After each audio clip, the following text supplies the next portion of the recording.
about someone that you really care about. What kinds of things do you say to them? What kinds of things would you do for them? How about people you might not know as well? Would you do the same? Most of us only focus on the people we care about. So we go about our daily lives hardly aware of the impact of things we say or do to the people around us. But we don't have a lifetime to fix the things that we've done. The things we have said or done can never be taken back. So why not choose to do the opposite? Being mindful and caring for others around us also have lasting influences. And most of the time, we wouldn't even notice how much our kindness matters to people around us. Good morning, everyone. Today, I would like to share with you some personal stories that have shown me how much kindness really matters, not just to a few people you care about, but to all the people around you. 3 months after I was born in Toronto on Christmas Day in 1999, my parents carried the chubby baby me in a basket, and yes, a basket, on a flight back to my family's hometown, Shanghai in China. Due to my family's businesses, I grew up and went to elementary school there. Growing up with an education that emphasized academic achievements, I've always been a bit of an anomaly. I did the school play, I joined the choir, and was labeled as the most bubbly person at my school. And then in grade 6, I returned to Toronto with my mother to enroll in my local public school. I was asked to skip a grade to grade 7 for really no reason. I'm sure most of us, if not all of us, have had some experiences of being a newcomer. And you know that empty feeling you have in your stomach when you're not too sure how things will turn out? Well, people at my school already knew each other since elementary school, and I was the only newcomer in my class. And what's more is that people will often group up to pick on the newbies. I remember a girl in my class grabbing my arm and quickly covering my whole arm, just like that, with black Sharpies before I could even respond. She said she was just testing her Sharpies, and it took me a week to finally clean off the marks. And often I would find myself sitting alone at lunch, or when I tried to join the lunch table with an empty seat. My tray was often pushed to the end of the long lunch tables. And whenever we had a group project, there was always, just happens always to have an odd number in class, and everyone picked their best buddies for partners. I was always quick to offer, "It's okay, I can work alone," to save myself from the embarrassment of being left out as the last pick. And nothing seemed to be going right. And some days it felt like things were getting better, but most days, things were just getting progressively worse. When it was time to choose a high school, I was so excited to start anew at Appleby. But as the days got closer and closer to September, I started to have that empty feeling in my stomach again. And it was my first time living away from home, boarding. Are people going to be nice? Do they know each other already? How do I even tie a tie? And who'll be my roommate? And what if I really want to go home? But home is 1 hour away, not even counting traffic. Hi there, I'm Sophie. Welcome to Walker. Sophie was our Walker House prefect that year. She made her way through the crowd of new Walker girls, smiling and embracing everyone as if we had been friends forever. Maybe it really isn't that bad, right? Now I at least know Sophie, who seems super nice, and maybe everyone is like that. And maybe people will help me tie my tie. I'll have someone to sit with during lunch, and maybe I'll have a lab partner for science class. I found myself making new friends and feeling really excited about coming here. And even though, let's just say, I'm not a big fan of camping, my family has not camped ever before, and I've packed so much cotton, like my whole bag is just all cotton stuff, okay? I actually love Temagami. surprisingly. I joined debating, ACMON, went on intercultural trips, and seized all the various opportunities and new experiences. I started to open myself up to people, and I even started to take on new challenges that I never thought I would be able to sign myself up for. It's really fascinating to me how a smile and a hug can be such powerful catalysts.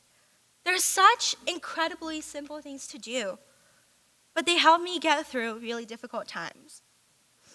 At Applebee, we say hi to others in the hallways, even when we do not know the people quite well. We hold the door for the people behind us, even when we're rushing to get to a class. We smile when we walk around the campus, even when we're not having the best day ever.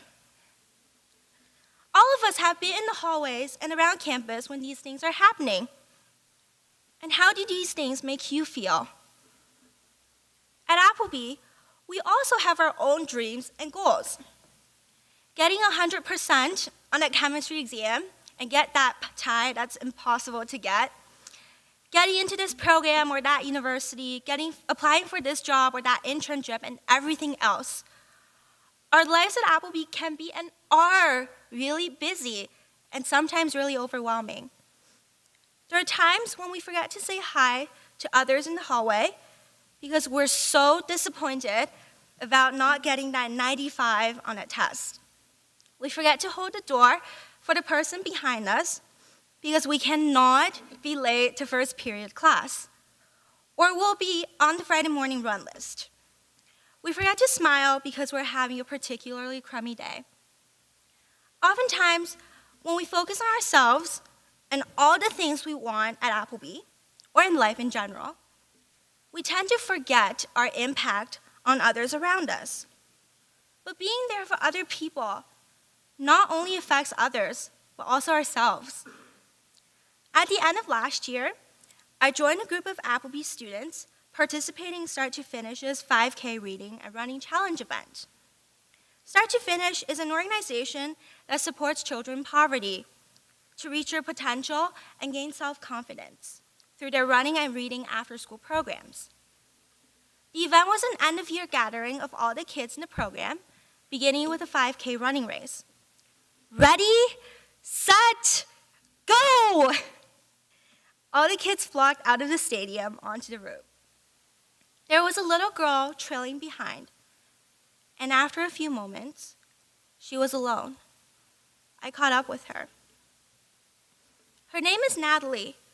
She told me her coach was running with the faster kids in her group, and she just couldn't keep up with them.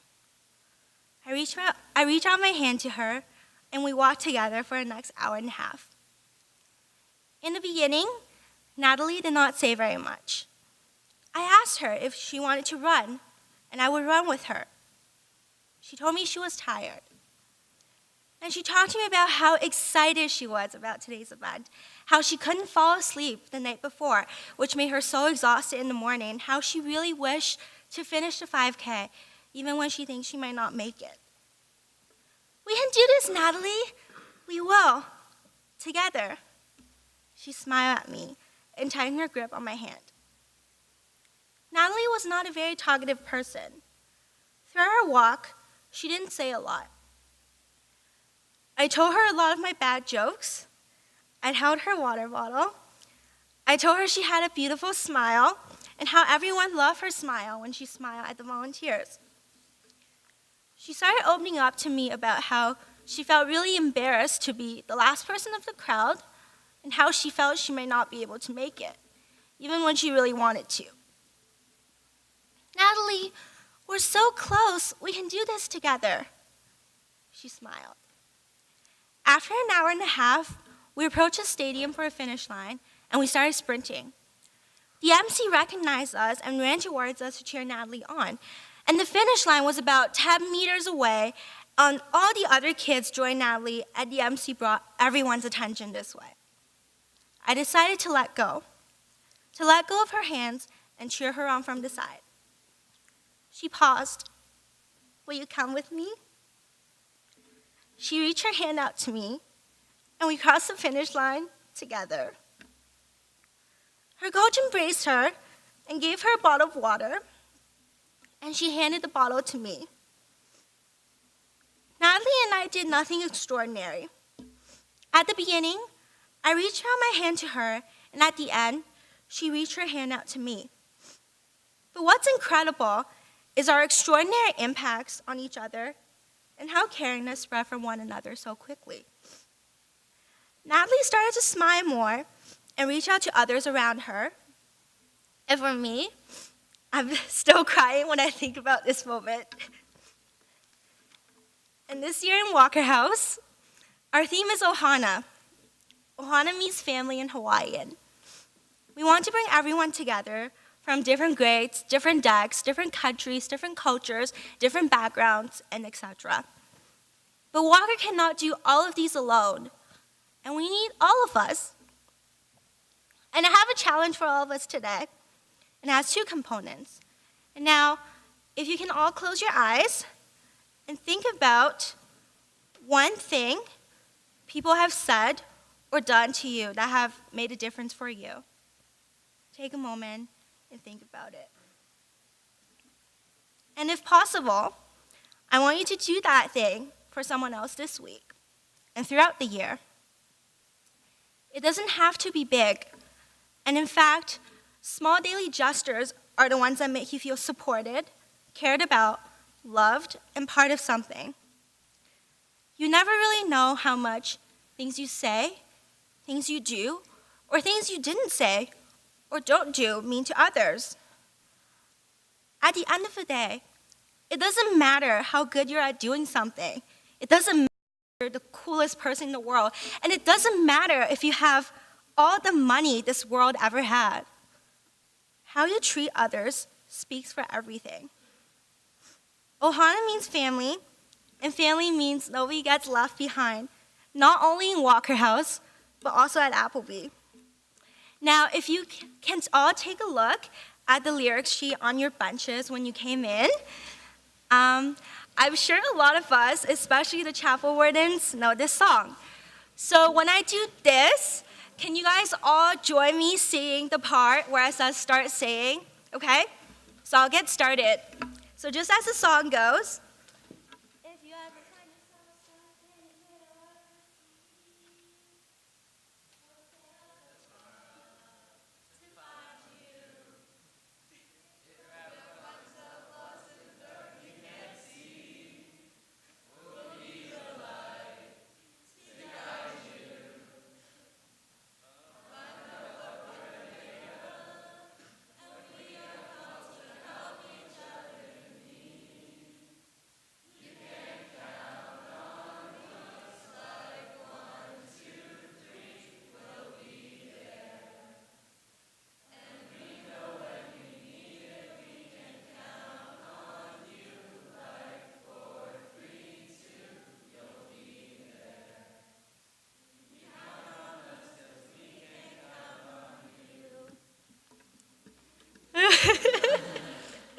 Thanks, guys. So, have you noticed the change of the lyrics from I to we in a lot of the lines? As one of my biggest inspiration, Helen Keller once said, "Alone we can do so little. Together we can do so much." The incredible thing about kindness is that one simple act by just one individual may turn a person's life completely around. And that's what happened to me. When we care about other people around us, we inspire them to care at the same time. Kindness is like a pebble. When it's dropped in a pond, it creates waves of kindness rippling outwards, touching other people's lives and inspiring kindness everywhere it goes. So, let's create waves of kindness together and always look out for each other. Because after all, there's no place like home, like Appleby. Now, would you all please join me in singing my favorite hymn, number 416.